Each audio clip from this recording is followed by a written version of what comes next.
Për kryeministrin Edi Rama, Bashkimi Evropian duhet i dalë në mbrojtje Ballkanit në luftën kundër shtetit islamik, një fenomen i cili në këndvështrimin e shefit ekzekutivis shqiptar është shqetësues.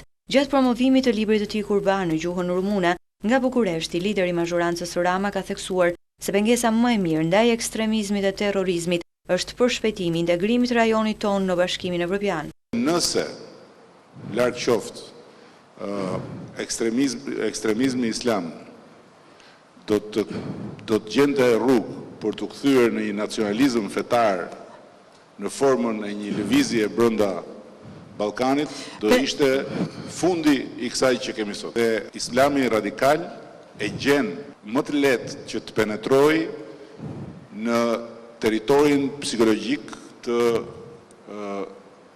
frustracionit nga hezitimi i Bashkimit Evropian për të vepruar me shpejtësi dhe për na tërhequr më shpejt brenda. Sepse radikalizmi islam vepron pikërisht në këtë territor, duke përçuar idenë që Europa nuk është rruga jonë, pasi Europa është një klub kristian dhe për këtë arsye Europa është hezituese ndaj nesh. Sipas kryeministrit Edi Rama, paqja që po përjeton sot Ballkani ka ardhur vetëm për shkak se të gjitha vendet janë të tërhequr nga ëndra e Europës.